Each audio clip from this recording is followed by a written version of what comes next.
Director Castillo, buenos días, bienvenido. Le saludamos a Alexis Moncayo, quien le habla, Licenia Espinel. Solo el 9% de la población considera que la situación para encontrar o mejorar su puesto de trabajo podría ser beneficiosa, podría mejorar en los próximos meses, y que la recuperación o la percepción de los hogares es aún pesimista con relación al empleo y la situación de la economía familiar para este 2022. Esto según un análisis de datos oficiales y los resultados de la encuesta del INEC, la última que se conoce de diciembre de 2021. Esto lo destaca la firma consultora Oikromics. Esta es la percepción que tiene la gente respecto al tema del empleo. El presidente de la República dijo hace pocas horas que se han recuperado, que se han creado alrededor de 300,000 fuentes de trabajo.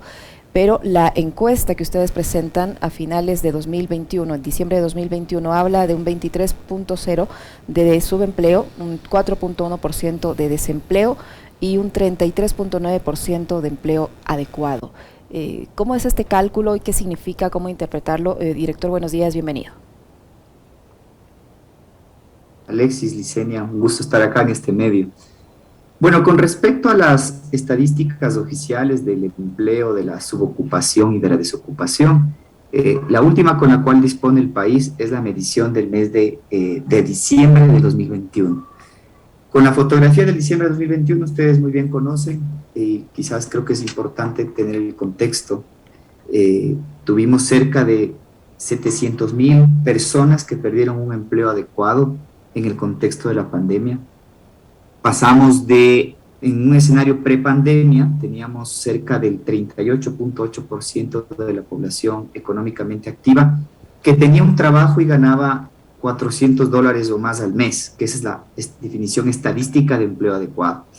Luego tenemos una contracción, como bien señalé, de una pérdida de casi 700,000 empleos adecuados, y desde diciembre del 2020 a diciembre de 2021 se empezó a observar una recuperación. Esta recuperación, como usted bien señaló, estas cifras, depende usted del periodo de tiempo en el cual quiera hacer la comparación. Entre diciembre 20 y diciembre 21, que es técnicamente lo recomendable por los efectos estacionales que existen allí, el número de personas que recupera su empleo adecuado ascendió a cerca de 460,000 personas.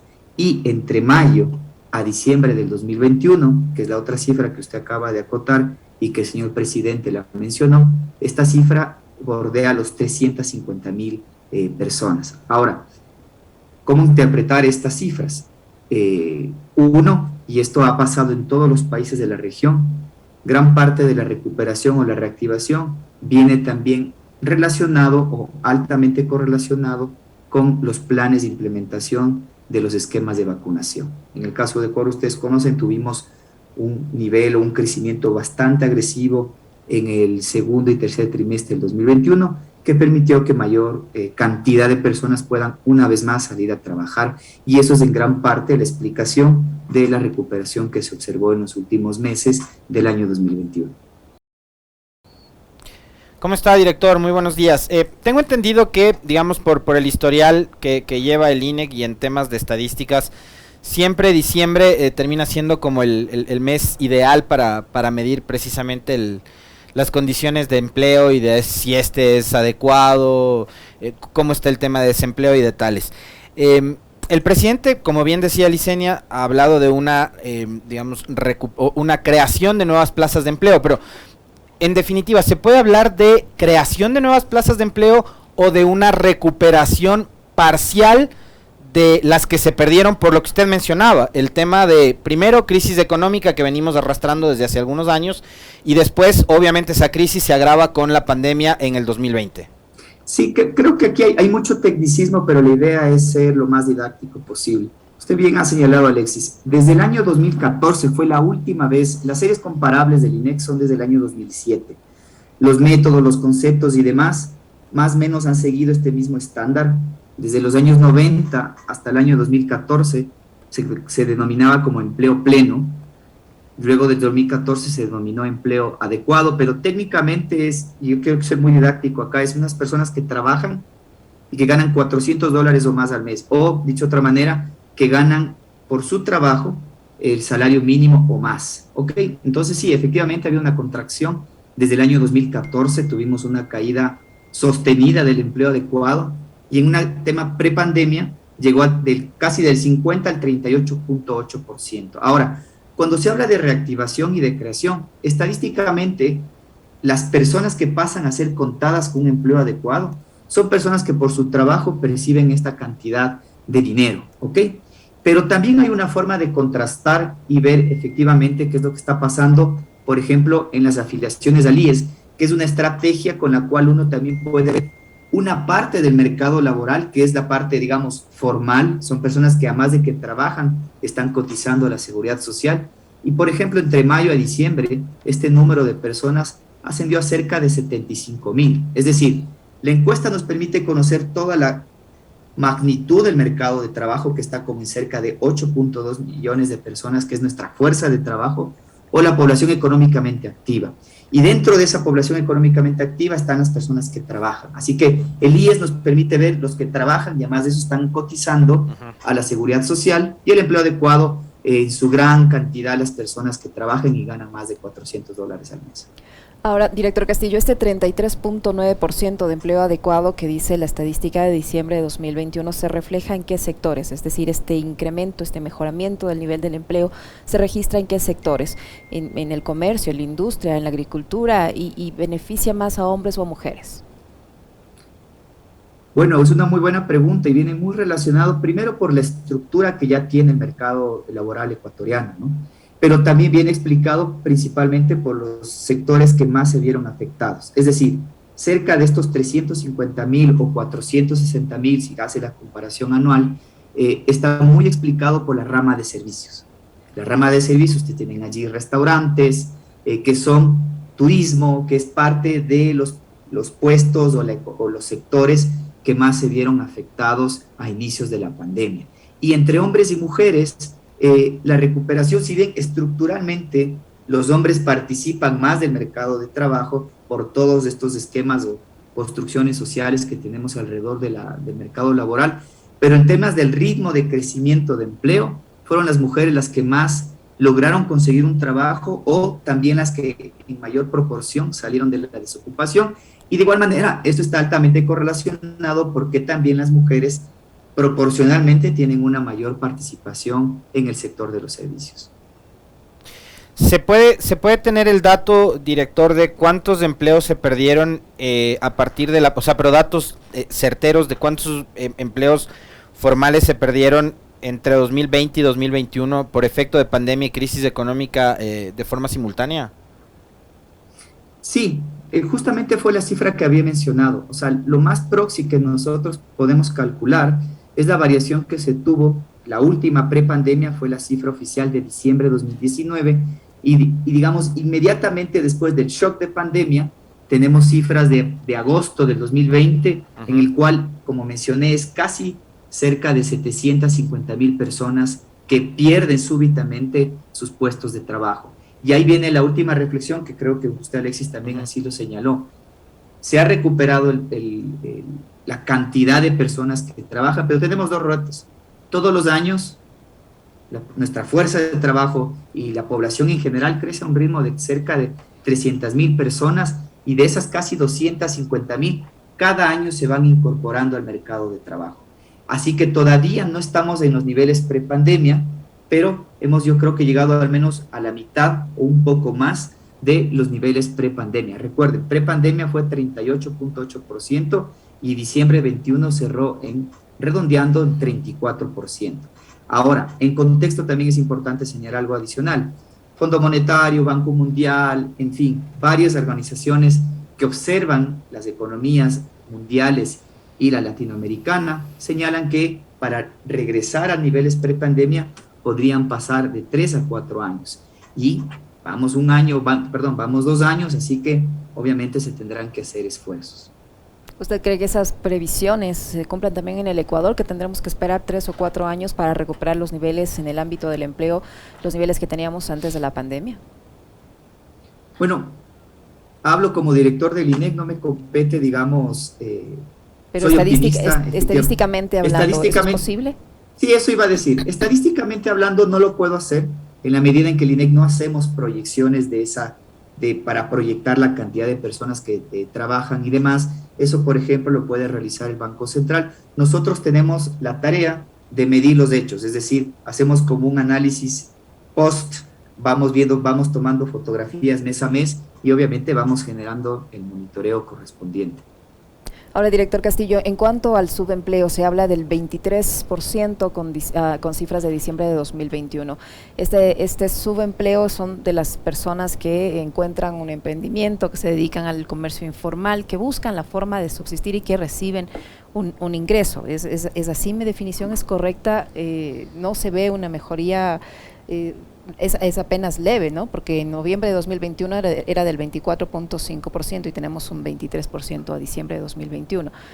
Ahora, este índice, ¿cómo se lo debe interpretar? Sí, bueno, si me permites hacer una precisión en la definición, ser subocupado en el país, primero, el subempleo es un concepto bastante amplio. Formalmente el país lo mide una forma de subocupación, que es la subocupación por tiempo del trabajo. ¿Okay? Y esto es parte de las recomendaciones de la Organización Internacional del Trabajo. Lo que nosotros medimos básicamente como subocupación son personas que trabajan, que ganan menos del salario mínimo o trabajan menos de las 40 horas a la semana, pero que tienen un deseo y una disponibilidad de trabajar horas adicionales. Esto es una forma en que nosotros vemos, es un indicador que nos permite ver cuántas personas están, que ya sabemos que tienen una deficiencia de ingresos, porque no superan el umbral del salario mínimo, pero que además de eso están presionando constantemente en el trabajo, en el mercado de trabajo, porque no logran tener ni siquiera horas de trabajo. Estas personas, obviamente, cuando una persona sale del empleo adecuado, por default tiene que ir a otra categoría, y ustedes van a ver que cuando cayó el empleo adecuado, también subió simultáneamente o el desempleo o el subempleo. Ahora, en términos de personas, por ejemplo, podemos observar que entre diciembre 20 a diciembre 21, la subocupación subió en cerca de 130,000 personas. Es un indicador que nos permite justamente ver esta métrica y también estaba explicado en gran parte, como les digo, tenemos la complicación estructural en la parte rural, donde esta característica también es muy importante. Director, coméntenos un poco sobre cómo están llevando adelante este operativo piloto de la encuesta nacional sobre desnutrición infantil. Tengo entendido que han arrancado ya en el cantón Limón Indanza, en la provincia de Morona, Santiago, y si esto era parte de la planificación, ¿desde hace cuánto tiempo además se lo tenía previsto hacer?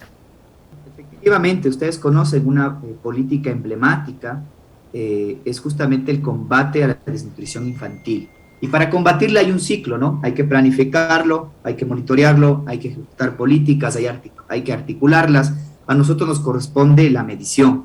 Vamos trabajando ya hace un poco más de un año en justamente el diseño de una nueva encuesta. La cifra previa y la oficial y la última con la cual dispone el país es del año 2018, en la cual reflejó que, por ejemplo, el 27.2% de los niños menores de 2 años está en una condición de desnutrición crónica. Y en el caso del Ecuador, somos el penúltimo país en la región que en los últimos 20 y pico de años, casi 25 años, no ha cambiado sustantivamente esta métrica. Y esta métrica es importante porque refleja el estado nutricional de nuestros niños y está explicada por una serie de determinantes que pueden ser fácilmente subsanables, pero que por A o B circunstancia no se ha logrado. Ahora, en esta encuesta es importante mencionar lo siguiente. Nosotros previamente a la encuesta nacional, que de hecho, tomen apunte, va a salir o vamos a arrancar en abril de este año. Pero como una fase previa, hacemos una encuesta piloto. Esta encuesta piloto lo que trata de ser es una recreación de lo que va a ser la gran encuesta nacional. Y como objetivo tenemos el probar los diferentes instrumentos con los cuales vamos a medir antropometría, talla y peso, con lo cual uno puede luego deducir niveles de sobrepeso o niveles de malnutrición o de desnutrición crónica infantil. Vamos a medir por vez primera, después, bueno, no vez primera, pero después de al menos más de 15 años, temas de anemia. Es decir, se toma una muestra de sangre en los niños y se mide el nivel de hierro en la sangre. ¿Por qué lo hacemos? Porque básicamente cuando tienes una mala alimentación, los niños tienen bajos niveles de hierro y obviamente el Ministerio de Salud Pública y todos aquellos del Frente Social tratan de focalizar o destinar recursos para que estos niños tengan alimentos sanos. Otra técnica que también vamos o estamos estudiando o mejorando en esta encuesta, esta prueba piloto, es la medición de calidad del agua, Alexis. En el caso del Ecuador, y esto es un dato que para que lo tengan en consideración, cerca del 33% de nuestra población bebe agua con heces fecales. 33%. Y aunque ustedes no lo crean, cuando uno ve todas las aguas embotelladas, y lamentablemente no veo muy bien lo voy a ver allí, no sé qué marca utilizarán, pero las aguas embotelladas... Agua de botellón.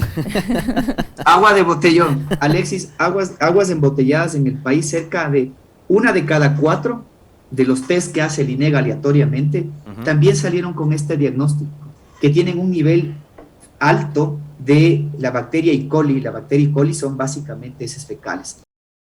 Es decir, no están cumpliendo con las normas básicas de sanidad al momento de embotellar, de envasar el agua.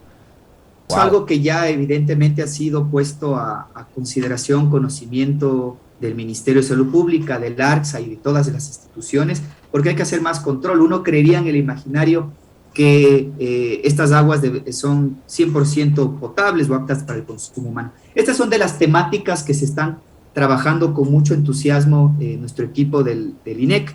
Tenemos el acompañamiento de UNICEF, tenemos el acompañamiento del sector privado. Todos estamos obviamente haciendo una encuesta bastante potable, bastante sólida, que le permita al gobierno tener algo no menor, una nueva cifra de desnutrición, Alexis. La pandemia, los economistas que se especializan en estos temas, evidentemente afectaron no solamente al bolsillo de los ecuatorianos, sino que también afectaron a los temas de salud. ¿En qué magnitud? Todavía no lo sabemos. Así que tener una línea base de cuántos niños cayeron en desnutrición en estos últimos 2 años es extremadamente útil e importante para el gobierno nacional y en general yo diría para todo el Estado, y por eso estamos trabajando en esta nueva encuesta.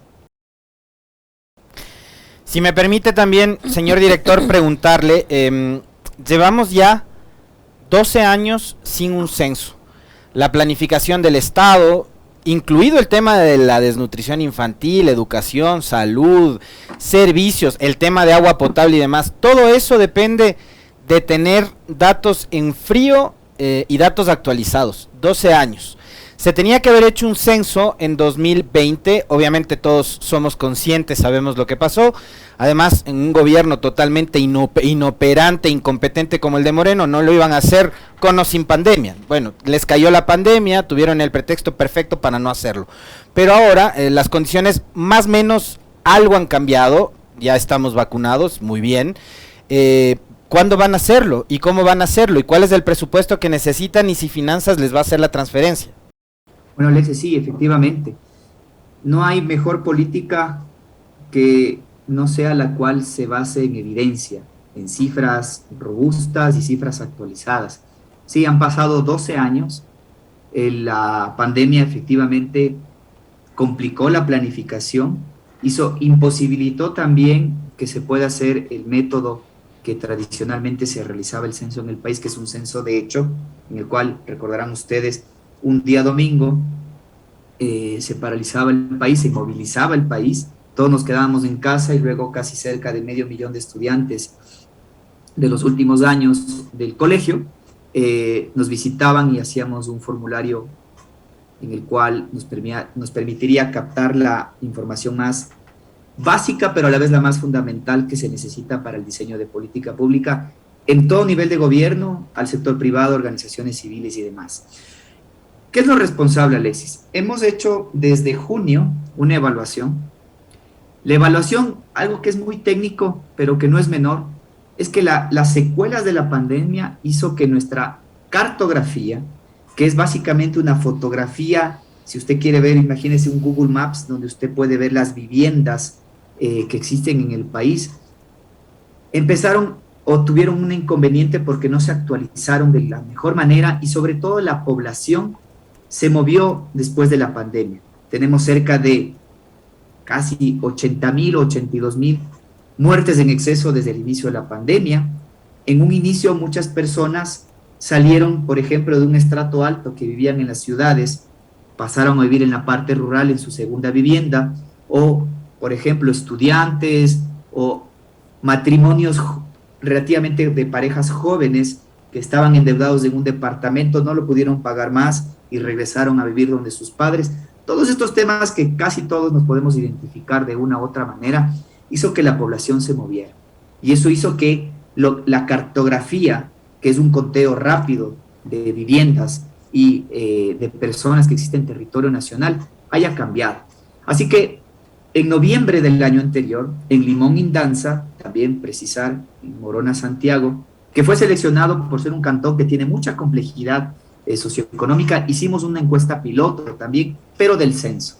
Y en eso estamos probando temas de tecnología, como por ejemplo la captura de la información a partir de una tablet, que nos permite tener mayor precisión a la hora de captar los datos o los fenómenos que se quieren medir en el censo de población. Y estamos en una fase ya de cierre de esta evaluación del censo piloto en Limón Indanza. Para responder concretamente, a finales de este mes haremos el anuncio de la fecha en la cual se va a realizar el censo y la forma en la que lo vamos a hacer. La pandemia y sus variantes complican la forma en que tradicionalmente se venían haciendo los censos. Estamos optando por un camino que es hacer un censo de una modalidad de derecho. Un censo de derecho no nos requiere paralizar el país durante un día, podemos administrar los riesgos de allí y lo vamos a hacer, o está pensado, planificado hacerlo entre 6 a 8 semanas. Durante ese periodo de tiempo, en vez de contar con 500,000 de estudiantes, el INEP contratará cerca de 18,000 encuestadores. Encuestadores que tienen que ser de territorio para que exista afinidad, empatía con el ciudadano, número 1. 2, utilizarán una tablet, que como les había comentado, es una herramienta que nos va a permitir georreferenciar las viviendas, que nos va a permitir tener mejor control sobre la calidad de la información y que también nos ahorran costos en el procesamiento posterior del censo, porque en los anteriores censos se contrataban muchas personas para el ingreso de las boletas que se hacían en papel. Estos temas no son menores, estos temas quienes nos especializamos en temas de censos de derecho o de censos en general, son temas que hay que planificarlos oportunamente. Y el último dato que usted mencionó, los recursos de este censo o el presupuesto que se requiere para esta gran inversión, las necesidades del país bordean los 57 millones para este año 2022 y de lo que resta el 2024 se van a requerir cerca de 60 millones.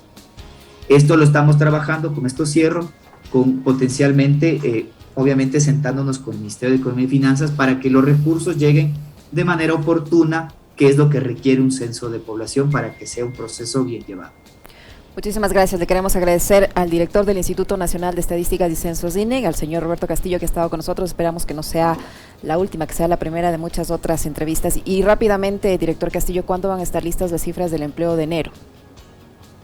Sí, de hecho, más bien sería muy oportuno en las próximas semanas que nos empecemos a hablar del censo, porque va a ser una temática. Tenemos que hablar de la construcción de las preguntas censales, temas étnicos, temas de sexo, género, autoidentificación étnica, movilidad humana, en fin, hay muchas temáticas que son extremadamente útiles y sería bueno poderlas conversar. Y con respecto a las cifras, las publicamos todos los meses, el 16º día de laborable después de cada mes. Es decir, para el mes de febrero, alrededor del 24-25 de febrero, se tendrán las nuevas cifras o las últimas cifras que van a ser la fotografía del mes de enero y obviamente nos podemos sentar para ver qué efecto tuvo la variante Omicron en el mercado laboral. Perfecto. Muchísimas gracias, director Castillo. Muy amable.